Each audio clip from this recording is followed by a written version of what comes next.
ফেব্রুয়ারির প্রথমার্ধে নির্বাচন, ভোটে অনিয়মে জড়িতদের বাদ দিয়ে নেওয়া হবে নতুনদের। রংপুরে সিইসি আইন শৃঙ্খলার চ্যালেঞ্জ মোকাবিলায় এখন থেকেই পরিকল্পনার পরামর্শ। জুলাই আন্দোলনে সামিল হন প্রবাসীরাও। মধ্যপ্রাচ্যের পথে নেমে হতে হয় গ্রেফতার 132 জন, ফিরলেও এখনও কারাগারে 26 জন। স্বাভাবিক জীবনে ফিরতে সরকারি উদ্যোগের প্রত্যাশা। আবারও অশান্ত হচ্ছে পাহাড়। আঞ্চলিক সংগঠনগুলোর মধ্যে 9 মাসে 59 বার গোলাগুলি, 24 জন নিহত। আতঙ্কে পাহাড়ি বাঙালিরা। আধিপত্য বিস্তার ও মতাদর্শিক দ্বন্দ্বই কারণ। গৃহস্থলী জিনিস বিক্রির আড়ালে চলত দেশীয় অস্ত্রের ব্যবসা। ঢাকার নিউ মার্কেটে 3টি দোকানে সেনাবাহিনীর অভিযান। সামুরাই চাপাতি সহ বিপুল অস্ত্র উদ্ধার, 9 জন আটক।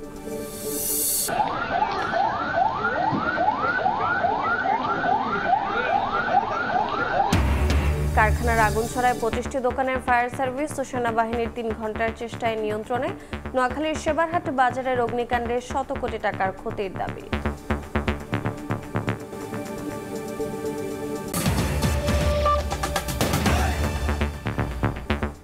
সকালের সময়ের সঙ্গে আছে আমি রোজা চৌধুরী। ফেব্রুয়ারির প্রথমার্ধে জাতীয় নির্বাচন অনুষ্ঠিত হবে বলে জানিয়েছেন সিইসি এএমএম নাসির উদ্দিন। বিগত ভোটে অনিয়মে জড়িতদের বাদ দিয়ে নতুনদের নেওয়া হবে বলে জানিয়েছেন তিনি। শনিবার সকালে রংপুর আঞ্চলিক নির্বাচন অফিসে মতবিনিময় সভায় সিইসি বলেন, নির্বাচন ঘিরে আইন শৃঙ্খলার চ্যালেঞ্জ মোকাবিলায় প্রস্তুতি। নির্বাচন অনুষ্ঠান করে ডক্টর ইউনূসের জাতির উদ্দেশ্যে ভাষণের পর ফেব্রুয়ারিতে জাতীয় নির্বাচন আয়োজনে ইসিতে চিঠি দেয় প্রধান উপদেষ্টার কার্যালয়। পরদিন ডিসেম্বরের প্রথম দিকে তফসিল ঘোষণার কথা জানায় কমিশন। এবার ফেব্রুয়ারির প্রথমার্ধে ভোটের কথা জানালেন প্রধান নির্বাচন কমিশনার। শনিবার বিকেলে রংপুরের বিভাগীয় কমিশনার হলরুমে আইন শৃঙ্খলা পরিস্থিতি নিয়ে মতবিনিময় সভায় একথা বলেন তিনি। একটা সুন্দর, ক্রেডিবল, গ্রহণযোগ্য ইলেকশন করার জন্য যা যা করার দরকার আমরা তা করব। জাপান বলেন, এর আগে রংপুরে আঞ্চলিক নির্বাচন অফিসে মতবিনিময় সভায় সিইসি বলেন, আগামী নির্বাচনে আইন শৃঙ্খলা পরিস্থিতি বড় চ্যালেঞ্জ, তবে ভোটের সময় ঘনিয়ে এলে অবস্থার উন্নতি হবে। আইন শৃঙ্খলা পরিস্থিতি অনেক ভালো হয়েছে এবং আপনারা দেখবেন, নিশ্চিতভাবে দেখবেন যে ইলেকশন আস্তে আস্তে দেখবেন, ইলেকশন তারিখ দিনক্ষণ গণে আস্তে আস্তে ইনশাল্লাহ আমার বিশ্বাস অবস্থার আরো উন্নতি হবে। প্রিজাইডিং অফিসার নিয়োগে পরিবর্তন আসবে জানিয়ে সিইসি বলেন, বিগত নির্বাচনে যেসব কর্মকর্তা সমস্যা তৈরি করেছেন তাদেরকে পরিবর্তন করা হবে।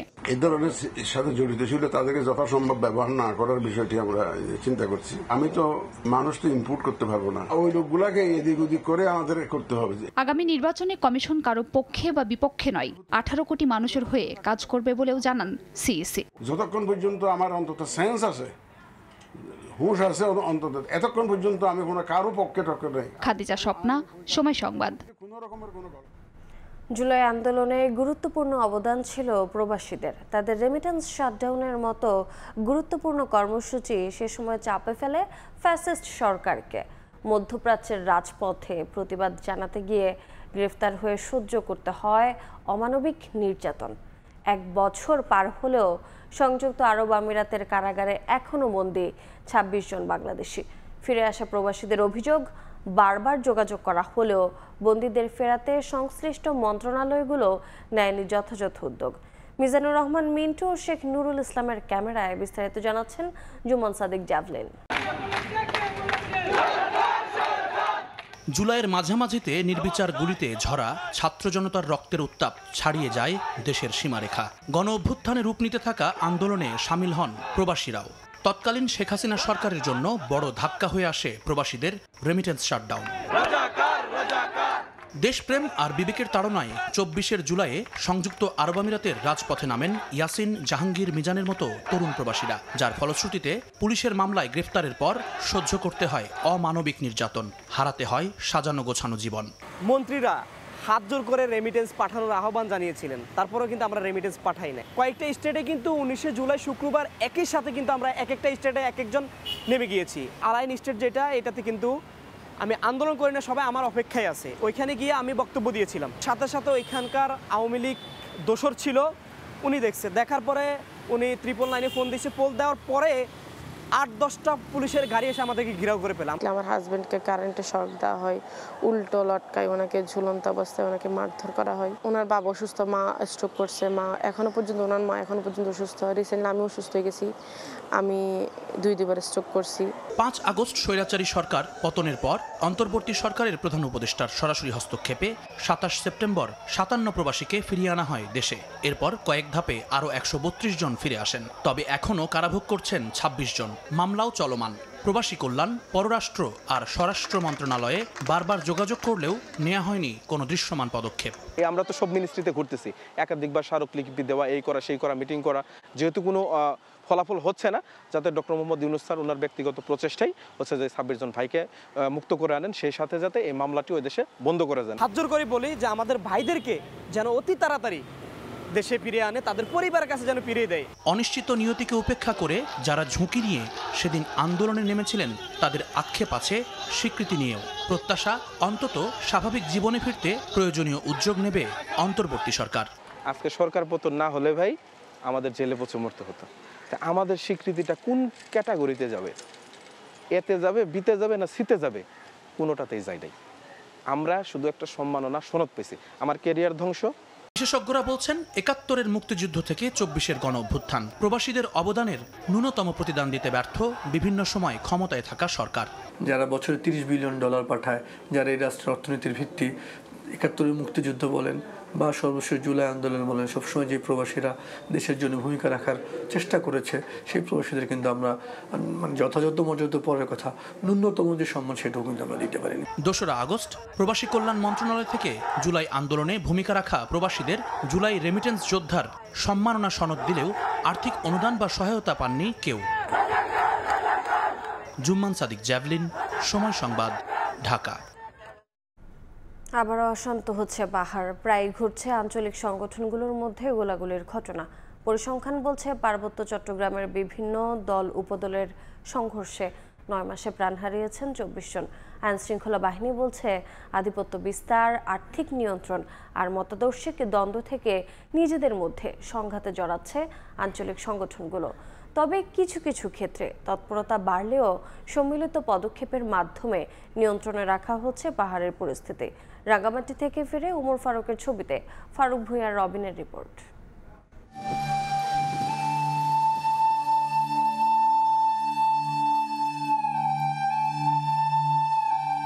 সবুজ পাহাড়, ঝর্ণা, হ্রদ আর নদ নদী, বৈচিত্র্যে ঘেরা প্রাকৃতিক সৌন্দর্যে অপরূপ পার্বত্য চট্টগ্রাম। তবে দুর্গম আর জটিল ভূগঠনের সুযোগে নয়নাভিরাম এ পাহাড়ি অঞ্চল এখন অনেকের কাছে অপরাধের অবাধ বিচরণ কেন্দ্র, যার জেরে ঘটছে আঞ্চলিক বিভিন্ন সংগঠন, দল উপদলের দ্বন্দ্বের সূত্রপাত। 1997 সালে পার্বত্য শান্তি চুক্তি নিয়ে বিরোধের জেরে ভাঙন দেখা দেয় সন্তুল আর্মার জেএসএসে, গড়ে ওঠে ইউপিডিএফ। পরে 2 সংগঠনেই ফের ভাঙন। পাহাড়ের বুকে জন্ম নেয় জেএসএস সংস্কার ও ইউপিডিএফ গণতান্ত্রিক নামে আরও 2টি সংগঠন। এছাড়াও তৎপরতা রয়েছে কেএনএফ, এমএনপি ও এএলপি নামে আরও কিছু দলের। আধিপত্য বিস্তার, স্থানীয় নিয়ন্ত্রণ সহ নানা ইস্যুতে প্রায় নিজেদের মধ্যে সংঘাতে জড়াচ্ছে পার্বত্য চট্টগ্রামের আঞ্চলিক সংগঠনগুলো, যা হুমকি হয়ে দাঁড়াচ্ছে পার্বত্য এলাকার স্থিতিশীলতা ও জননিরাপত্তার ক্ষেত্রে। পরিসংখ্যান বলছে আঞ্চলিক সংগঠনগুলোর দ্বন্দ্বে গত 5 বছরে কেবল রাঙ্গামাটিতেই নিহত হন 34 জন। আর গত আগস্ট থেকে এপ্রিল এই 9 মাসেই 3 পার্বত্য জেলায় আঞ্চলিক সংগঠনগুলোর গোলাগুলির ঘটনা ঘটেছে 59 বার, তাতে প্রাণ হারান 24 জন। শুধু তাই নয়, প্রতিপক্ষ সংগঠনে যুক্ত থাকতে পারেন কখনো কখনো এমন সন্দেহেও নিশানা করা হচ্ছে অনেক পাহাড়িকে।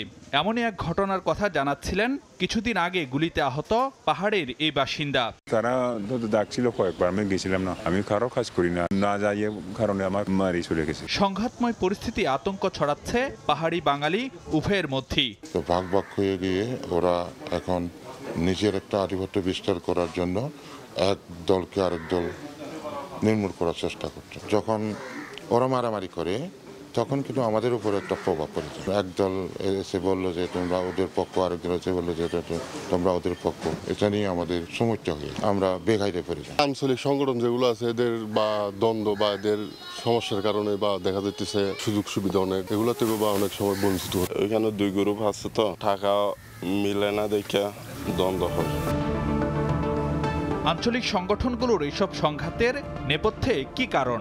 এসব নিয়ে সময় সংবাদের কথা হয় একটি সংগঠন ছেড়ে আসা কয়েকজন সদস্যের সঙ্গে। এরিয়া দখল, যে এক এরিয়াতে যাচ্ছে আর এরিয়াতে আপনি কেন যাবেন আমার এরিয়াতে, এটা নিয়ে বেশিরভাগই তাদের সংঘাতটা। কেউ কাউকে ছাড় দিচ্ছে না, অর্থাৎ আপনার জায়গাতে আমি ঢুকতে পারবো না, আমার জায়গাতে আপনি ঢুকতে পারবেন না, কেননা আপনি ঢুকলে আমার ভাগটা আপনি নিয়েবেন। মেন কথা হচ্ছে যে যেরকম হাতায় নিতে পারে। অনেক দল বাইরে এসে এক একজনে এক এক নেতৃত্ব, নিজেরা মারামারি করতেছে, মাঝখানে জনগণ হচ্ছে বিভ্রান্তের ভিতরে। মাঠ প্রশাসনের শীর্ষ কর্মকর্তারা অবশ্য বলছেন, চ্যালেঞ্জ থাকলেও সম্মিলিত প্রচেষ্টায় নিয়ন্ত্রণে রাখা হচ্ছে পরিস্থিতি। বিভিন্ন শ্রেণীর দ্বন্দ্ব এটা আছে, অর্থনৈতিক কারবারগুলো আছে এখানে। পুলিশ, বাংলাদেশ সেনাবাহিনী, বিজিবি, আনসার সহ বিভিন্ন বাহিনী, আমরা যৌথ উপায়ে সমস্যার সমাধান খুঁজি। আইনশৃঙ্খলা বাহিনী বলছে, অপরাধে জড়িতদের আইনের আওতায় এনে পাহাড় শান্ত রাখাই মূল লক্ষ্য। ফারুক ভিয়া, রবিন, সময় সংবাদ, রাঙামাটি। রাজধানীর নিউ মার্কেটের 3টি দোকান থেকে বিপুল পরিমাণ দেশীয় অস্ত্র উদ্ধার করেছে সেনাবাহিনী, যার মধ্যে রয়েছে ধারালো সামুরাই ছুরি, যা সাধারণত কিশোর গ্যাংয়ের সদস্যরা বেশি ব্যবহার করে থাকে। গৃহস্থালী জিনিসপত্র বিক্রির আড়ালে দীর্ঘদিন ধরে অস্ত্র বিক্রির অভিযোগে আটক করা হয় 9 জনকে। অধিকতর তদন্তে চলছে জিজ্ঞাসাবাদ।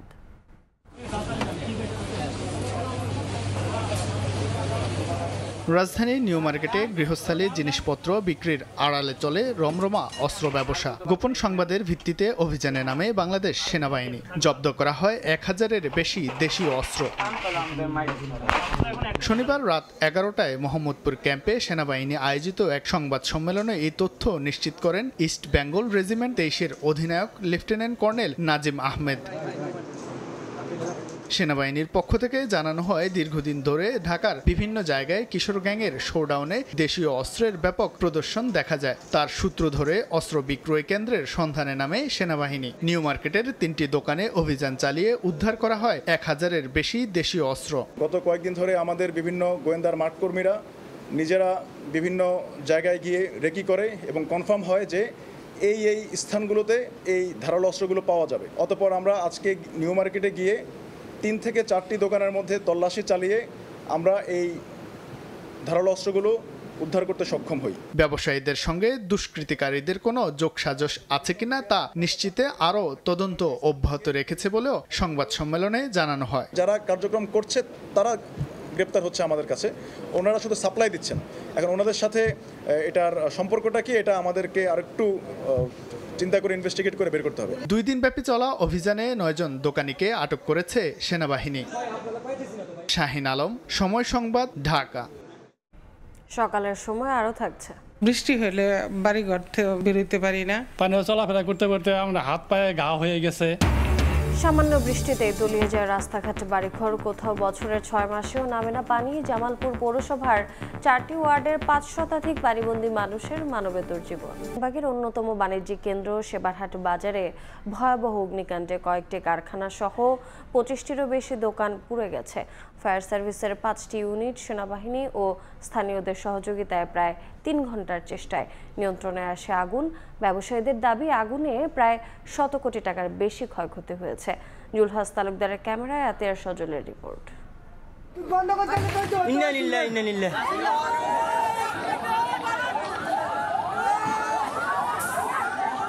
বিকট শব্দের সঙ্গে ছড়িয়ে পড়ে আগুনের লেলিহান শিখা। শনিবার রাত 12:15 একটি প্লাইউড বোর্ড তৈরির কারখানা থেকে আগুনের সূত্রপাত। নোয়াখালীর সেনবাগের বাণিজ্যিক কেন্দ্র সেবারহাট বাজারের মহিবুল্লাহর প্লাইউডের কারখানায় আগুন লাগার পর মুহূর্তেই তা আশপাশের প্রায় 25টি দোকান ও বিভিন্ন আর্থিক প্রতিষ্ঠানে ছড়িয়ে পড়ে। খবর পেয়ে প্রথমে ফায়ার সার্ভিসের 3টি ইউনিট ঘটনাস্থলে পৌঁছে আগুন নিয়ন্ত্রণের চেষ্টা চালায়। আগুনের তীব্রতা বাড়ায় যোগ দেয় আরও 2টি ইউনিট। তাদের সহযোগিতা করে সেনাবাহিনী ও স্থানীয়রা। প্রায় 3 ঘন্টার চেষ্টায় নিয়ন্ত্রণে আসে আগুন। ততক্ষণে পুড়ে ছাই হয়ে যায় বিভিন্ন প্রতিষ্ঠান। একটা বিকট শব্দে আওয়াজ হয়েছে, আমরা দৌড় দিয়ে সামনে আসি, দেখি এখানে ফ্যাক্টরির ভিতরে আগুন ধরে গেছে। ব্যাংকের একটা সাইড পিছনের সাইড পুড়ে গেছে, আর কিছু দরজা শোরুমে ছিল ওর পিছনের সাইড এগুলো পুড়ে গেছে, আর অনেকগুলো দোকান পুড়ে গেছে। ক্ষতিগ্রস্ত ব্যবসায়ীদের দাবি অগ্নিকাণ্ডে ক্ষতির পরিমাণ শত কোটি টাকা ছাড়িয়ে যেতে পারে। তবে এখন পর্যন্ত আগুন লাগার সঠিক কারণ ও ক্ষয়ক্ষতির পরিমাণ জানতে পারেনি ফায়ার সার্ভিস। জনগণের কাজের কারণে আমাদের বিভিন্ন জায়গাগুলি, বিভিন্ন স্পটগুলি, পানি কোথায় ছিল ওনারা আমাদেরকে দেখিয়ে দিয়েছে এবং সেভাবে আমরা কাজ করেছি। এই জন্যই হয়তো আরো বড় ক্ষয়ক্ষতি থেকে রক্ষা করা সম্ভব হয়েছে। এখন আমরা সার্চ করব, তখন আমরা বলতে পারবো যে কতগুলি দোকান পড়া গেছে। গত 25 জুন একই বাজারের আরেক প্রান্তে ইলেকট্রিক শর্ট সার্কিট থেকে আগুন লাগার ঘটনায় 8টি দোকান পুড়ে অর্ধ কোটি টাকার ক্ষতি হয়েছিল বলে জানিয়েছে ফায়ার সার্ভিস। আতিয়াস সজল, সময় সংবাদ, নোয়াখালী। 2 ঘন্টা বন্ধ থাকার পর গাজীপুরের জয়দেবপুরে ঢাকার সঙ্গে উত্তরবঙ্গের রেল চলাচল স্বাভাবিক হয়েছে। ব্রডগেজ থেকে মিটার গেজ লাইনে প্রবেশ করা এই দুর্ঘটনার কারণ বলছে রেল বিভাগ। তদন্ত করে ব্যবস্থা নেওয়া হবে বলে জানান সংশ্লিষ্ট কর্মকর্তা। 2 ঘন্টা আটকে থাকার পর আবারও স্বাভাবিক হলো ঢাকার সঙ্গে উত্তরবঙ্গের রেল চলাচল। এর আগে রাজশাহী থেকে ছেড়ে আসা পদ্মা এক্সপ্রেস ট্রেনটি গাজীপুরের জয়দেবপুর জংশনে প্রবেশ করার সময় পয়েন্ট ভুল করে। এতে ব্রডগেজ লাইন থেকে মিটার গেজ লাইনে প্রবেশ করায় ট্রেনের ইঞ্জিন ও 2টি বগি লাইনচ্যুত হয়। বন্ধ হয়ে যায় উত্তরবঙ্গের সঙ্গে ট্রেন চলাচল। রেল ক্রসিংয়ের উপর আটকে পড়ায় বন্ধ ছিল সড়ক পথ। এতে রেল যাত্রীদের পাশাপাশি ভয়াবহ ভোগান্তিতে পড়েন শত শত মানুষ। ছিলাম প্রায় ঘন্টা হয়নি, লাইন ক্লিয়ার দিছে, অনেক পর্যন্ত আইছে। 1 ঘন্টা 1.5 ঘন্টা মতো আমরা বসে আছিলাম বাউলা গাজীপুর। 8:30 বাজে ট্রেন, এখানে লাইন বন্ধ কথা বইলা ওই জায়গায় লেট হয়েছে। পরে মৌচাক স্টেশন থেকে ইঞ্জিন নিয়ে অন্য বগিগুলো ফেরত নিয়ে গেলে শুরু হয় ট্রেন চলাচল, যদিও কাটেনি শিডিউল বিপর্যয়। যেহেতু লাইন চালু হয়েছে, আশা করতেছি খুব তাড়াতাড়ি এটা সমাধান হবে। ট্রেন ঢাকা এখন ছাড়লো, তো ঢাকা থেকে ব্যাক করবো, তারপর আবার রাত হয়ে যাবে। অনেকক্ষণ বন্ধ ছিল, এখন চালু হয়েছে, আমাদের ট্রেন আসতেছে, খবর হয়েছে। এদিকে এই ঘটনার জন্য সিগন্যালের দায়িত্বে থাকা ব্যক্তির উপর দায় চাপাচ্ছেন চালক ও ট্রেন পরিচালক। তদন্ত করে ব্যবস্থা নেওয়া হবে বলে জানান কর্তব্যরত স্টেশন মাস্টার। হঠাৎ করে দেখছি যে আমার ইঞ্জিন লাফাচ্ছে, সাথে সাথে আমি ব্রেক করেছি। আমার স্পিড সর্বোচ্চ 12 ছিল। পয়েন্টটা হয়তো ফল্ট থাকতে পারে, এই কারণে আমার ওই দুর্ঘটনাটা ঘটেছে। ঢাকা থেকে রিলিফ ট্রেন গিয়ে আটকে থাকা ইঞ্জিনটি উদ্ধারের পর দুপাশের লাইনেই ট্রেন চলাচল সচল হয়। দুর্ঘটনার লাইন ও ইঞ্জিন ক্ষতিগ্রস্ত হলেও হতাহতের কোনো খবর মেলেনি। মেহেদি হাসান, সময় সংবাদ, গাজীপুর। যশোর খুলনা মহাসড়কে ডাম্প ট্রাকের চাপায় পিষ্ট হয়ে এক ফল বিক্রেতা নিহত হয়েছেন।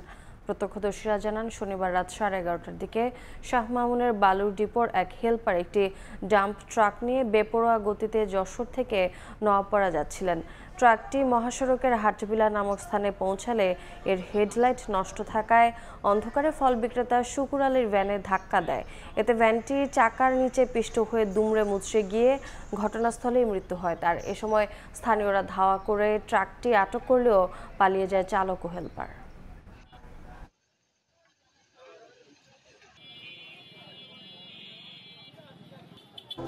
সামান্য বৃষ্টিপাতেই জলাবদ্ধতা, চরম দুর্ভোগে জামালপুর পৌরসভার বেশ কয়েকটি এলাকার বাসিন্দারা।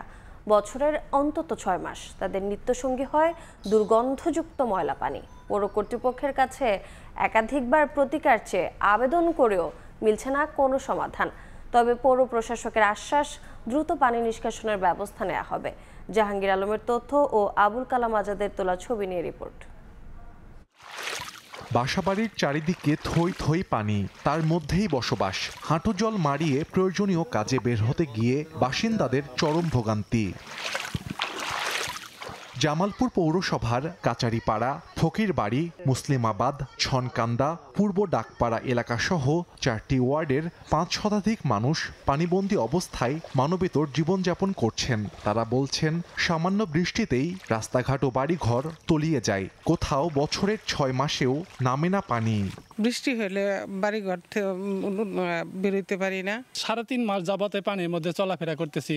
পানিও চলাফেরা করতে করতে আমরা হাত পায়ে ঘা হয়ে গেছে। এই পানিগুলো যদি আমরা একটু বাইরে না করে দেয় সরকারে, তাহলে তো আমার অনেক সমস্যা। না, আমার ঘরগুলো আমি কেমন আমার তো কোনো সমর্থন নাই। এলাকাবাসীর অভিযোগ, অপরিকল্পিতভাবে বাড়ি ও ড্রেন নির্মাণ এবং পৌর কর্তৃপক্ষের পরিকল্পনাহীনতার কারণে শহরে পানি নিষ্কাশনের কোনো ব্যবস্থা নেই। দেখা দিয়েছে পানিবাহিত রোগ। আমি এখানে একটা মুরগির খামার করছি, খামারের চতুর্দিক পানি। অনেক বাচ্চা আছে আর স্কুলে পড়ে, এই পানিতে যাইতে কষ্ট হয়। আপনার এই দিক দিয়ে অনেক পানি। মুরগি খামার দিছে, গরু খামার দিছে, ফিশারি মাছ ছাড়ছে। এই রাস্তাগুলো, পানি নিষ্কাশনের রাস্তাগুলো বন্ধ করে এই আটকায় রাখে আমাদের এই বিপদগুলো ঘটাইছে। তবে পৌর প্রশাসক বলছেন, শহরের জলাবদ্ধতার স্থানগুলো ইতোমধ্যে চিহ্নিত করা হয়েছে, দ্রুত পানি নিষ্কাশনের ব্যবস্থা নেওয়া হবে। পানিবন্দী যে সকল ওয়ার্ড, বিশেষ করে 10 নম্বর ওয়ার্ডের মানুষজনকে ইমিডিয়েট এই পানি থেকে রক্ষার জন্য আমরা আপাতত ওই যে বালুর যে ড্রেজার মেশিন রয়েছে সেটা স্থাপন করতে যাচ্ছি, এবং স্থাপন করে আমরা আপাতত তারা এই পানিটাকে টান দিয়ে আমরা এই ব্রহ্মপুত্র নদীতে আমরা ফেলার পরিকল্পনা করছি। 1869 সালে প্রতিষ্ঠিত জামালপুর পৌরসভাকে 1993 সালে প্রথম শ্রেণীতে উন্নীত করা হয়। সময় সংবাদ, জামালপুর। ফুটপাত ছাপিয়ে সড়কের বেশিরভাগ দখল করে রমরমা ব্যবসা হকারদের। 4 বছর ঘুরতে না ঘুরতে সিলেটে ভেস্তে গেছে কোটি টাকার হকার পুনর্বাসন উদ্যোগ। এমন পরিস্থিতিতে যানজটে নাকাল নগরবাসী। তাদের অভিযোগ, সিটি কর্পোরেশনের নজরদারি শিথিল হওয়ায় ফের বেদখলে নগরীর ফুটপাত। তবে নগর কর্মকর্তারা বলছেন, শিগগিরই সম্মিলিত প্রচেষ্টায় হকারদের নির্ধারিত স্থানে ফিরিয়ে নেওয়া হবে। নৌশাদ আহমেদের ছবিতে উপবণিকের রিপোর্ট।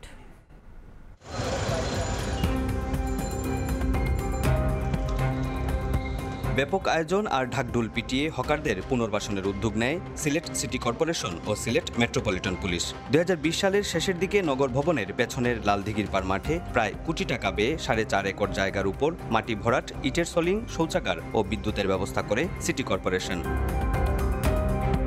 শুরুতে হকাররা লালদিঘির পারে ব্যবসা করলেও বর্তমানে সেখানে তাদের সংখ্যা নগণ্য। মধুবন, হাসান মার্কেট, নাগরি চত্বর, রিকাবি বাজার, চৌহাট্টা, আম্বরখানা, লালদিঘির পার, শিবগঞ্জ সহ নগরীর সব গুরুত্বপূর্ণ পয়েন্টে সকাল থেকে রাত পর্যন্ত সড়কের একটা পাশ দখল করে বসছেন হকাররা। এতে রাস্তা সরু হয়ে যানজটে জনভোগান্তি চরমে। রাজনীতি প্রেক্ষাপট বদলিছে, কিন্তু তারা এখনো মাইন্ডের কোনো চেঞ্জ হয়েছে না। সেইটা আমি মনে করি যে সিটি কর্পোরেশন, পুলিশ প্রশাসন এরা যদি একটু গুরুত্ব দিতে বা হইতে জিনিসটা একটু ভালো হইলো। কোনো একটি মহল চাঁদাবাজি করতেছে, চাঁদাবাজির সুযোগ নিয়ে যারা হকার রয়েছেন তাদেরকে রাস্তায় আপনার ব্যবসা বাণিজ্য করার সুযোগ করে দিচ্ছেন। সরকারি রাস্তা দখল করে ওরা অবৈধভাবে ব্যবসা করতেছে, এই জন্য হয়রানি হইতেছে, মানুষ হয়রানি হইতেছে, গাড়িগুলো ঠিকমতো আপনার যেতে পারতেছে না। তবে হকারদের দাবি, রাজনৈতিক পট পরিবর্তনে থমকে যায় হকার পুনর্বাসনের উদ্যোগ। বাধ্য হয়েই ফুটপাতে ব্যবসায় নেমেছেন তারা। লালদিঘির পর আপনার হইলো কাস্টমার যায় কম, ওখানে আপনার মাছ যারা মাছ বেছে না তার জন্য আপনার ওখানে যাওয়া হয়। আমরা ঠিকঠাক করে দোক রাস্তাঘাট মনে এলাকা সুন্দর ইজি করিয়া দোক, আমরা মনে এলাকা বাইরে যেতাম না। রাস্তা তো প্রবলেম, আমি না আসি ভিতরে না আসি বাইরে, আমরা দায়িত্বটা তো কেউ নেন না ভাই। অবশ্য সিটি কর্পোরেশন ও প্রশাসন বলছে, শিগগিরই সম্মিলিত প্রচেষ্টায় হকারদের নির্ধারিত স্থানে ফিরিয়ে নেওয়া হবে। পুলিশ প্রশাসনের সাথে একটা মিটিং আমরা শিডিউলে আছে, একটা মিটিং করব। মিটিং করে আমরা ওখানে কিছু ওয়ে আউট বের করার চেষ্টা করব যে কিভাবে ওদেরকে ওই নির্ধারিত স্থানে নেওয়া যায়। মানসিকতার পরিবর্তন এবং কাস্টমারকে সেখানে যাওয়ার ব্যবস্থাও করতে হবে, সেই দায়িত্বটা কিন্তু সিটি কর্পোরেশনের। সেটা যদি হয়, আমাদের তরফ থেকে আমরা সর্বোচ্চ সহযোগিতা করতে প্রস্তুত। সিলেট নগরীতে ফুটপাত ও রাস্তা দখল করে গড়ে উঠেছে 2000-এরও মতো অস্থায়ী দোকানপাট। অপুবণিক, সময় সংবাদ, সিলেট। সকালের সময় আরও থাকছে। যুক্তরাষ্ট্রের নিউ ইয়র্কের টাইমস স্কয়ারে বন্দুক সহিংসতা, রেস্তোরাঁয় কিশোরদের মধ্যে সংঘর্ষের পর গোলাগুলি, 3 জন আহত, 1 জন আটক। স্থাপনের প্রায় 2.5 বছর পার হলেও এখনও চালু হয়নি সুনামগঞ্জ সদর হাসপাতালের 10 শয্যার আইসিইউ। এতে সরকারি স্বাস্থ্যসেবা বঞ্চিত হচ্ছেন হাওড়া অঞ্চলের মানুষ। কর্তৃপক্ষ বলছে হাসপাতালে রয়েছে জনবল সংকট। জানিয়েছে আইসিইউ ইউনিটের জন্য প্রয়োজনীয় জনবল চেয়ে সংশ্লিষ্ট দফতরে চিঠি দেওয়া হলেও পাওয়া যায়নি কোনো উত্তর। হিমাদ্রি শেখর ভদ্রের তথ্য ও এবাদুল হক রুজলের ছবিতে রিপোর্ট। 2023 সালের মার্চে সুনামগঞ্জ সদর হাসপাতালে 10 শয্যার আইসিইউ ইউনিট স্থাপন করা হয়। তবে 10 কোটি 66 লাখ টাকা ব্যয়ে স্থাপনের প্রায় 2.5 বছর পার হলেও এখনও শুরু হয়নি আইসিইউর কার্যক্রম। এতে হাওড়া অঞ্চলের রোগীরা বঞ্চিত হচ্ছেন নিবিড় পরিচর্যা বিভাগের সেবা থেকে। সংকটাপন্নদের পাঠানো হয় সিলেটে। এতে বাড়ছে চিকিৎসার খরচ। অন্যদিকে পড়ে থেকে নষ্ট হচ্ছে আইসিইউ ইউনিটের মূল্যবান যন্ত্রপাতি। হার্টের সমস্যা নিয়ে আসেন, তাদেরকেও উসমানীতে রেফার করে দেওয়া হয়। অ্যাক্সিডেন্ট জনিত কারণে যেসব রোগীরা আসেন, তাৎক্ষণিক যাদের সিসিইউ দরকার তাদেরকেও সেখানে রাখা যায় না। যেহেতু একটা রোগী মুমূর্ষু, এই 68 কিলোমিটার জায়গায় যেতে যেতে পথিমধ্যে অনেক রোগী প্রাণ হানি ঘটে। জনবলের সংকট যদি এইসব জায়গায় থাকে তাহলে তো সাধারণ মানুষ এখানে সেবা পাবে না। হাসপাতালটা নামে মাত্রই আছে। ইমার্জেন্সিতে গেলে যে কিছু ট্যাবলেট দেয়, প্যারাসিটামল, নাফা, যেটা কমন, এইগুলোই কোনো ওষুধপত্র সঠিকভাবে সরবরাহ করে না। হাসপাতাল কর্তৃপক্ষ বলছে 66 জন চিকিৎসক পদের বিপরীতে কর্মরত 32 জন, আর 261 জন নার্সের বিপরীতে আছেন 141 জন। অন্যান্য পদেও রয়েছে জনবল সংকট। আইসিইউ ইউনিট চালু করতে সংশ্লিষ্ট দফতরে বারবার চিঠি দিয়েও মিলছে না জনবল। ফ্যাসিলিটিস আছে, বাট ওই ডাক্তার না থাকায় আমরা এটা চালু করতে পারতেছি না। সরকার যদি প্রয়োজনীয় জনবল সরবরাহ করে তাহলে এটা চালু করা সম্ভব। সুনামগঞ্জ সদর হাসপাতালের বহির্বিভাগ ও অন্তবিভাগে প্রতিদিন চিকিৎসা সেবা নেন গড়ে 2500 রোগী। সময় সংবাদ, সুনামগঞ্জ। ময়মনসিংহ বিভাগে প্রায় 40 ভাগ প্রাথমিক বিদ্যালয়ে নেই প্রধান শিক্ষক। অনেক বিদ্যালয়ে সংকট রয়েছে সহকারী শিক্ষকেরও। এতে একদিকে যেমন পাঠদানে ব্যাঘাত ঘটছে, অন্যদিকে বেশিরভাগ বিদ্যালয়ে শিক্ষার্থী কমছে আশঙ্কাজনক হারে। কর্তৃপক্ষ বলছে সংকট নিরসনে কাজ করছে শিক্ষা বিভাগ। ওবায়দুল হকের রিপোর্ট, ছবি তুলেছেন হোসেন আলী। ময়মনসিংহের ঈশ্বরগঞ্জের রাউলেরচর সরকারি প্রাথমিক বিদ্যালয়। কাগজে কলমে বিদ্যালয়টিতে শিক্ষার্থীর সংখ্যা 110 জন হলেও উপস্থিতি 1/3। অনুমোদিত 5 শিক্ষকের পদ থাকলেও নেই প্রধান শিক্ষক। মাত্র 2 জন সহকারী শিক্ষক দিয়েই চলছে একাডেমিক কার্যক্রম। এতে ব্যাহত হচ্ছে পাঠদান, ক্রমেই কমছে শিক্ষার্থী। এ চিত্র জেলার বেশিরভাগ স্কুলের। প্রাক প্রাথমিক এবং প্রথম শ্রেণী একত্রে করে আমরা পাঠদানটা নিয়ে নিই আমাদের শিক্ষক সংকটের কারণে। দুজনের মধ্যে একজন বিভিন্ন সময় অফিসিয়াল কাজে যাইতে হয়, তখন শুধু একজন শিক্ষক থাকে। মাস্টারের কারণে আরো গাফিলতি বেশি।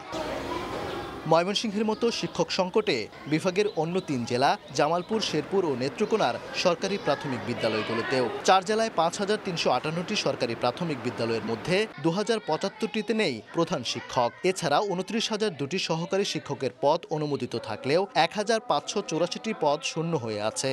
অতিরিক্ত দায়িত্ব হিসাবে ভারপ্রাপ্তরা প্রধান শিক্ষকের দায়িত্ব পালন করায় তারাও ঠিকভাবে ক্লাস নিতে পারছেন না। ব্যস্ত থাকতে হচ্ছে দাপ্তরিক কাজে। সংশ্লিষ্টরা বলছেন প্রধান শিক্ষক পদে আলাদা পরীক্ষার মাধ্যমে সরাসরি নিয়োগ এবং পদোন্নতি বন্ধ থাকায় দিন দিন বাড়ছে এই সংকট। প্রায় 2 বছর যাবৎ হেড টিচার নাই। প্রধান শিক্ষক না থাকার কারণে আমাদের অফিসেও দৌড়াদৌড়ি করা লাগতেছে, আবার লেখালেখির হেডমাস্টারের লেখালেখির কাজ করা লাগতেছে, যাতে আমাদের ক্লাসের ব্যাঘাত ঘটতেছে। 2500 উপরে কয়েকটা সরাসরি পদ খালি আছে। এই সরকারি খুব শীঘ্রই নিয়োগ দিয়ে দিবে, কিন্তু পদোন্নতি প্রাপ্ত যে প্রধান শিক্ষকগুলো এগুলোই মামলা থাকার কারণে দিতে পারছে না।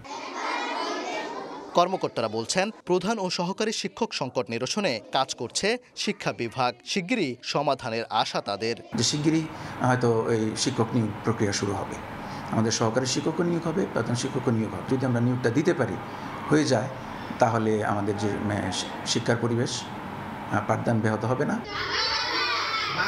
ময়মনসিংহ বিভাগে 2024 সালে সরকারি প্রাথমিক বিদ্যালয়ে শিক্ষার্থী ছিল 11,21,856 জন। চলতি বছর কমেছে 20,000-এর বেশি শিক্ষার্থী।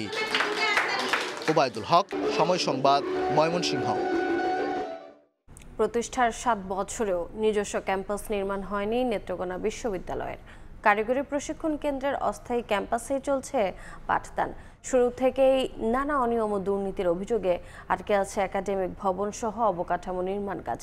একাধিকবার বদল হয়েছে প্রকল্প পরিচালকও।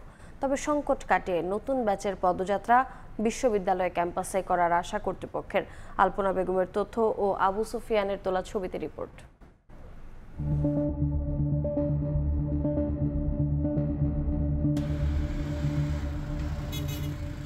জেলার রাজুর বাজার কারিগরি প্রশিক্ষণ কেন্দ্রে অস্থায়ীভাবে 2018 সালে প্রতিষ্ঠিত হয় নেত্রকোনা বিশ্ববিদ্যালয়, কিন্তু প্রতিষ্ঠার 7 বছরেও নিজস্ব ক্যাম্পাসে যেতে পারেনি প্রতিষ্ঠানটি। বিশাল বাজেটে মোহনগঞ্জ সড়কের পাশে 500 একর জায়গা নিয়ে ভূমি অধিগ্রহণ করা হয়। মাত্র 2টি ভবনের কাজ দৃশ্যমান হলেও ততদিনে প্রথম ও দ্বিতীয় ব্যাচের শিক্ষার্থীদের অনার্স শেষ হয়ে যায় অস্থায়ী ক্যাম্পাসে, যার কারণে বিঘ্নিত হয়েছে টিটিসির প্রশিক্ষণ কার্যক্রমেও। সাবেক সরকারের দলীয় সিন্ডিকেট, দুর্নীতি সহ সব মিলিয়ে কচ্ছপ গতিতে চলছে একাডেমিক প্রশাসনিক ভবন সহ সব অবকাঠামো নির্মাণ কাজ। একাধিকবার বদল হয়েছে প্রকল্প পরিচালকও। যেহেতু শিক্ষক সমাজের মধ্যে থেকে কেউ একজন পিডি হয়েছেন, তিনি শিক্ষকদের বাস্তবতা, ছাত্রছাত্রীদের বাস্তবতা বুঝেই আমাদের ক্যাম্পাস অতি শীঘ্রই স্থাপন করবে। যারা এই যে আমাদের কাজে অবহেলা করছে তাদেরকে আইনের আওতায় আনা হোক, যাতে আমরা পরবর্তীতে কাজগুলো আরো দ্রুত এগিয়ে যাই। তো আপাতত আমরা 2টা বিল্ডিং পাচ্ছি, সেটা মোটামুটি শেষের পথে। 11টা বিভাগ খোলার প্রস্তাব আমরা করেছি ইউজিসির কাছে। আমরা আশা করছি যে তার মধ্যে অনেকগুলো বিভাগ আমরা পাবো। প্রকল্প পরিচালকের দাবি, কাজের ধীর গতির জন্য ঠিকাদাররা দায়ী, তবে দ্রুত বাকি কাজ সম্পন্নের চেষ্টা চলছে। আশা করা যায় নতুন ব্যাচের পদযাত্রা বিশ্ববিদ্যালয় ক্যাম্পাসেই হবে। ঠিকাদাররা অনেকটা দায়ী, অনেক কাজ হয়নি, মাঝখানে করোনা গিয়েছে, সেটা একটা সমস্যা তৈরি করেছে। আমাদের এখানে জনবল কম ছিল, ফলে তারাও সঠিকভাবে কাজটি বাস্তবায়ন করতে পারেনি। কিছু জনবল নিয়োগ দিয়েছি যেন প্রকল্পের গতিটি ত্বরান্বিত হয়। 4টি বিভাগে 535 জন শিক্ষার্থী নিয়ে চলছে বিশ্ববিদ্যালয়টির পাঠদান কার্যক্রম। সময় সংবাদ, নেত্রকোনা। খানাখন্দে ভরা মৌলভীবাজারের 7টি উপজেলার অভ্যন্তরীণ গ্রামীণ সড়কপথ বেহাল দশায়, জনভোগান্তি চরমে। তবে বরাদ্দ পেলে সড়কগুলোর মেরামত শুরু করা যাবে বলে জানিয়েছেন এলজিইডির কর্মকর্তারা।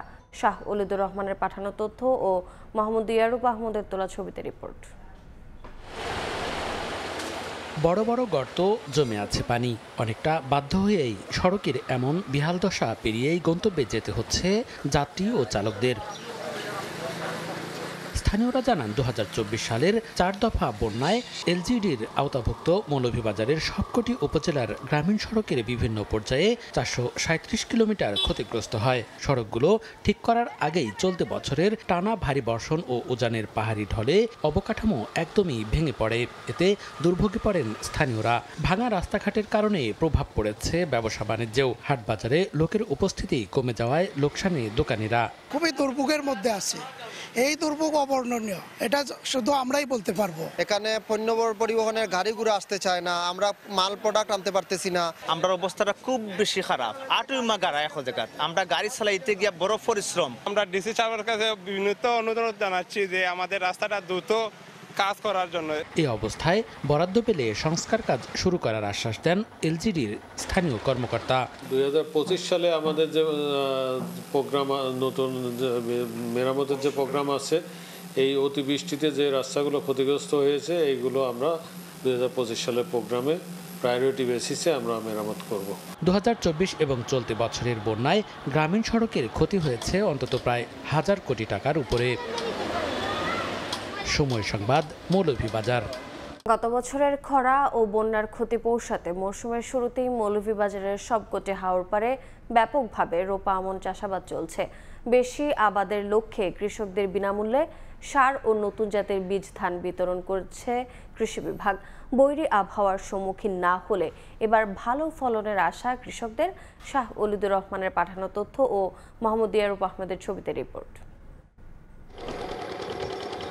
বৃষ্টির পানি পেয়ে ফসলি জমিগুলো একেবারে নরম কোমল হয়ে উঠেছে। তাই তো মনু নদী পাড়ের কৃষক পরম যত্নে জমি প্রস্তুতের পর চারা রোপণ করছেন। গত বছরের খরা ও বন্যার ক্ষতি পোষাতে মৌসুমের শুরুতেই মৌলভীবাজারের সবকটি হাওর পাড়ে ব্যাপকভাবে রোপা আমন চাষাবাদের কর্মযোগ্য। অধিক পরিমাণে আবাদের লক্ষ্যে সরকার থেকে কৃষকদের বিনামূল্যে সার ও নতুন জাতের বীজ বিতরণ করা হয়। গত বছর তো আমরা খরা এটা মাইজা খাইছিলাম, এবার ইনশাআল্লাহ দেখা যায় আবহাওয়া ভালো আছে। কৃষি বিভাগ অনুযায়ী একটা পরামর্শ অনুযায়ী আমরা একটা নতুন ধান রোপণ করলাম। আগামীতে যদি উপরালা দেওয়া যায় তা আগামীতে ফসল ভালো হয়। আওয়ার অঞ্চলে আমরা ওখানেও কিছু জলাবদ্ধতার কারণে আমরা আমন চাষ করতাম পারতাম না। সময় মতো যদি আমরা আরও আমন চাষ না করতাম পারি সঠিক ফলন পাইতাম না। উচ্চ ফলনশীল নতুন জাতের ধান আবাদ করায় এবছর প্রতি হেক্টরে 2.97 মেট্রিক টন ধান উৎপাদনের আশা কৃষি বিভাগের। বিধান 103 সহ বেশ কিছু নতুন জাত কিন্তু আমরা ইন্ট্রোডিউস করতে পেরেছি, এর জন্য এবছর আমনের চাষাবাদ একটু বেড়ে যাবে আশা করতেছি। কৃষি বিভাগের দেয়া তথ্য মতে জেলায় এবার 98,035 হেক্টর জমিতে রোপা আমন আবাদের লক্ষ্যমাত্রা নির্ধারণ করা হয়েছে, যা থেকে উৎপাদন ধরা হয়েছে 2,91,059 মেট্রিক টন। সময় সংবাদ, মৌলভীবাজার। এবারে আবহাওয়ার খবর।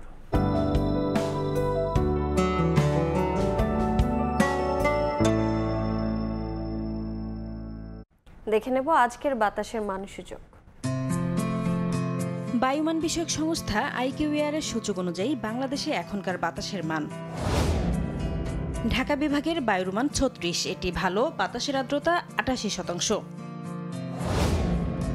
চট্টগ্রাম বিভাগে বায়ুর মান 52, যা সন্তোষজনক, বাতাসের আর্দ্রতা 94। রাজশাহী বিভাগে বায়ুর মান 92, এটি সন্তোষজনক, বাতাসের আর্দ্রতা 92। সিলেট বিভাগে বায়ুর মান 44, যা ভালো, বাতাসের আর্দ্রতা 94%। খুলনা বিভাগের বায়ুর মান 50, এটি ভালো, বাতাসের আর্দ্রতা 94। বরিশাল বিভাগে বায়ুর মান 59, যা সন্তোষজনক, বাতাসের আর্দ্রতা 91। রংপুর বিভাগে বায়ু মান 93, এটি সন্তোষজনক, বাতাসের আর্দ্রতা 86। ময়মনসিংহ বিভাগে বায়ুর মান 70, এটিও সন্তোষজনক, বাতাসের আর্দ্রতা 87%। সারা দেশে বায়ুর মান সবচেয়ে ভালো ঢাকাতে 36 আর সবচেয়ে খারাপ রংপুরে 93। সকালের সময় এবারে দেশের বাইরের খবর। ক্ষুধার যন্ত্রণাই যেন এখন গাজাবাসীর প্রধান শত্রু। ত্রাণের লাইনে দাঁড়িয়ে থাকে ফিলিস্তিনিদের ইসরায়েলি সেনাবাহিনীর আগ্রাসনের শিকার হয়ে প্রাণ হারাতে হচ্ছে, আর বিমান থেকে ফেলা ত্রাণের নিচে পড়ে মারা যেতে হচ্ছে। এর মধ্যেই ইসরায়েলের হামলায় একদিনে উপত্যকাটিতে 47 জন নিহত হয়েছেন, যাদের মধ্যে 40 জনই ত্রাণের জন্য অপেক্ষারত অবস্থায় প্রাণ হারিয়েছেন। এছাড়া খাদ্যাভাবে উপত্যকাটিতে আরও 11 জন মারা গেছেন। পেটে ক্ষুধা নিয়ে একটু খাবারের আশায় ছুটে যায় মোহান্নাদ ঈদ। বয়স মাত্র 15। হয়তো তার আশা ছিল আকাশ থেকে ফেলা ত্রাণের একটি প্যাকেট হলেও তার ভাগ্যে জুটবে। তবে সে সাহায্য সামগ্রীর নিচে চাপা পড়ে মারা যায় এই কিশোর। মোহান্নাদের ভাইয়ের কথায় মোহান্নাদ সাহায্যের কার্টনের দিকে ছুটছিল, ঠিক তখনই তার ওপর পড়ে যায় কার্টনটি। জাতিসংঘের বিভিন্ন সংস্থা বারবার সতর্ক করেছে এ ধরনের এয়ারড্রপ যথেষ্ট নয়। গাজার প্রায় সব মানুষ এখন এক জায়গায় গাদাগাদি করে থাকায় এমন অনাকাঙ্ক্ষিত ঘটনা বারবার ঘটবে বলেও সতর্ক করে তারা। আর এদিকে উপত্যকাটিতে ইসরায়েলি আগ্রাসন অব্যাহত আছে। গেল একদিনে ইসরায়েলি বাহিনীর হামলায় বেশ কয়েকজন হতাহত হয়েছেন। ইসরায়েলি দখলদাররা অধিকৃত পশ্চিম তীরে অভিযান চালিয়ে বেশ কয়েকজনকে গ্রেফতার করেছেন। এ সময় তারা টিয়ার গ্যাসও নিক্ষেপ করে। গাজার রামাল্লাহ এবং হেব্রনে একাধিক হামলা চালায় নেতানিয়াহু বাহিনী। গাজায় ইসরায়েলের নতুন স্থল অভিযান ঘোষণা ও তীব্র হামলার মধ্যে হাজার হাজার মানুষ নিরাপদ আশ্রয় ও খাবারের জন্য লড়াই করছে। দিনে দিনে বাড়ছে অনাহারে মৃত্যুর সংখ্যা। গরম ও পানির তীব্র সংকট তাদের দুর্দশা আরও বাড়িয়ে তুলেছে। গৃহহীনরা প্রচণ্ড গরমের মধ্যে ধ্বংসস্তূপের মাঝে দিন কাটাচ্ছেন। মা বাবারা অসুস্থ শিশুদের সামলাতে হিমশিম খাচ্ছেন। এটা আমার তাঁবু, কিন্তু আমরা এতে ঘুমাতে পারি না। আমার বাচ্চারা দিনরাত কাঁদে। গরমে আমার ছেলের শরীরে চুলকানি হচ্ছে, কিন্তু এর কোনো চিকিৎসা নেই। ওষুধ দেওয়ার ইচ্ছা থাকলেও উপায় নেই। এক বৈঠকে মিশরের পররাষ্ট্রমন্ত্রী বাদর আবদেলাতি ও তুরস্কের পররাষ্ট্রমন্ত্রী হাকান ফিদান গাজার ওপর ইসরায়েলের দখল সম্প্রসারণের নিন্দা জানান। মুসলিম দেশগুলোর একতা ও আন্তর্জাতিক চাপ বাড়িয়ে এই সংকট ঠেকানোর আহ্বান জানান তারা। মালিহা সুহরওয়ার্দী, সময় সংবাদ। যুক্তরাষ্ট্রের নিউ ইয়র্কের টাইমস স্কয়ারে বন্দুক হামলায় 3 জন আহত হয়েছেন। শনিবার ভোরে এ ঘটনা ঘটে বলে জানিয়েছে স্থানীয় নিরাপত্তা বাহিনী। এনওয়াইপিডির তথ্য অনুযায়ী ম্যানহাটনের 44তম স্ট্রিট ও 7th অ্যাভিনিউ এর কাছে এই গোলাগুলি হয়। এই ঘটনায় আহত হয়েছে 2 কিশোর ও 65 বছর বয়সী এক ব্যক্তি। প্রত্যক্ষদর্শীদের বরাত দিয়ে জানানো হয়েছে, টাইমস স্কয়ারের একটি ফাস্টফুড রেস্তোরাঁয় কিশোরদের মধ্যে সংঘর্ষের পর গোলাগুলি শুরু হয়। এতে 2 জনের পায়ে এবং 1 জনের গলায় গুলি লাগে। আহত সবাইকে হাসপাতালে ভর্তি করা হয়েছে।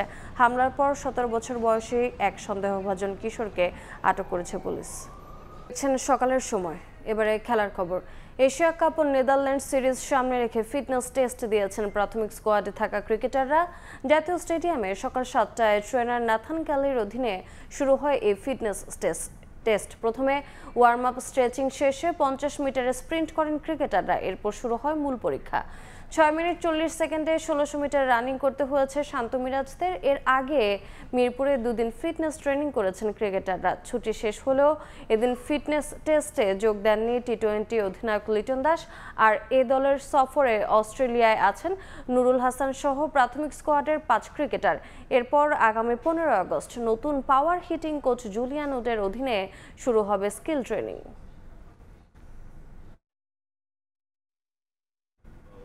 এশিয়ান কাপের মূল পর্ব নিশ্চিতের মিশনে গ্রুপ পর্বের শেষ ম্যাচে দক্ষিণ কোরিয়ার চ্যালেঞ্জ নেবে বাংলাদেশ দল। জয় কিংবা ড্র করলে গ্রুপ চ্যাম্পিয়ন হয়ে মূল পর্বের টিকিট নিশ্চিত করবে লাল সবুজ। কম ব্যবধানে হারলেও সুযোগ থাকবে বাংলাদেশের। গ্রুপ পর্বের শেষ ম্যাচের আগে অনুশীলন না করলেও রিকভারি সেশন করেছে পিটার বাটলারের দল। ভিয়েন্তিয়ানের লাও ন্যাশনাল স্টেডিয়ামে ম্যাচ শুরু দুপুর 3টায়। আর মাত্র একটা ম্যাচ, সে ম্যাচে জয়ই স্বপ্ন পূরণের পথ উন্মোচন করবে বাংলাদেশ নারী ফুটবল দলের। অনূর্ধ্ব 20 এশিয়ান কাপের মূল পর্ব নিশ্চিত করতে সহজ সমীকরণের সামনে দাঁড়িয়ে লাল সবুজ বাহিনী। লাওসে প্রথম ম্যাচ থেকেই আধিপত্য নিয়ে খেলতে থাকে বাংলাদেশ। স্বাগতিকদের বিপক্ষে প্রথম ম্যাচেই 3-1 ব্যবধানে বাজিমাত করে লাল সবুজ। এরপর পূর্ব তিমুরের বিপক্ষেও দাপট বাংলাদেশের 8-0 ব্যবধানে উড়িয়ে দিয়েছে দলটাকে। এবার সাউথ কোরিয়ার চ্যালেঞ্জ নেবে পিটার বাটলারের দল। সেখানে জয় কিংবা ড্র হলেই এইচ গ্রুপের চ্যাম্পিয়ন হবে আফিদা খন্দকারের দল, পৌঁছে যাবে অনূর্ধ্ব 20 এশিয়ান কাপের মূল পর্বে। প্রতিপক্ষ সাউথ কোরিয়া বাংলাদেশের চেয়ে শক্তিশালী হলেও সহজ সমীকরণ সামনে নিয়ে এগিয়ে আছে লাল সবুজেই। এইচ গ্রুপে 2 দলের সমান 6 পয়েন্ট, তবে গোল ব্যবধানে এগিয়ে আফিদারা। পরের ম্যাচে হারলেও ভাগ্য ঝুলে থাকবে যদি কিন্তুর ওপর। একই বছর এশিয়ান কাপের 2 ফরম্যাটের মূল পর্ব নিশ্চিত করে ইতিহাস গড়ার লক্ষ্য বাটলার শিষ্যদের। ম্যাচের আগে অনুশীলন না করলেও রিকভারি সেশন করেছে বাংলাদেশ। স্ট্রেচিং, সুইমিং, জিম সেশনে নিজেদের প্রস্তুতি সেরে নিয়েছে দল। ছোটখাটো ইনজুরি থাকলেও তা নিয়ে চিন্তিত নয় লাল সবুজ। সাগরিকা, মুনকি, শান্তিদের নিয়ে বড় জয়ে মাঠ ছাড়ার প্রত্যয় দলের সবাই ভালো আছে। ছোটখাটো যে ইনজুরিগুলো আছে ওটা আমরা কাটিয়ে উঠেছি। আর টেকনিক্যাল ব্যাপারে কোচ হচ্ছে মিটিং আছে, রিকভারি সেশন ছিল, সুইমিং ছিল, স্টিচিং ছিল। যারা গেম খেলেনি তাদের সামরিক জিম ছিল। দক্ষিণ কোরিয়া যদিও অনেক শক্তিশালী টিম, আশা করছি ভালো একটা ম্যাচ উপহার দিতে পারবো। আরেকটা ম্যাচ যেন ভালো খেলে দেশকে ভালো কিছু দিতে পারে এবং দেশবাসীর জন্য যেন কিছু নিয়ে যেতে পারি। অনূর্ধ্ব 20 এশিয়ান কাপ বাছাই পর্বের 8 গ্রুপের চ্যাম্পিয়নরা সরাসরি জায়গা করে নেবে মূল পর্বে। আর টুর্নামেন্টের সেরা 3 দলেরও থাকবে মূল পর্বে টিকিট কাটার সুযোগ। তাজিন খন্দকার, সময় সংবাদ। এ পর্যায়ে শীর্ষ সংবাদগুলো জানিয়ে দিচ্ছে আরেকবার। ফেব্রুয়ারির প্রথমার্ধে নির্বাচন, ভোটে অনিয়মে জড়িতদের বাদ দিয়ে নেওয়া হবে নতুনদের। রংপুরে সিএসি আইন শৃঙ্খলার চ্যালেঞ্জ মোকাবিলায় এখন থেকেই পরিকল্পনার পরামর্শ। জুলাই আন্দোলনে সামিল হন প্রবাসীরাও। মধ্যপ্রাচ্যের পথে নেমে হতে হয় গ্রেফতার 132 জন, ফিরলেও এখনও কারাগারে 26 জন। স্বাভাবিক জীবনে ফিরতে সরকারি উদ্যোগের প্রত্যাশা। এবং আবারও অশান্ত হচ্ছে পাহাড়। আঞ্চলিক সংগঠনগুলোর মধ্যে 9 মাসে 59 বার গোলাগুলি, 24 জন নিহত। আতঙ্কে পাহাড়ি বাঙালিরা, আধিপত্য বিস্তার ও মতাদর্শিক দ্বন্দ্বই কারণ।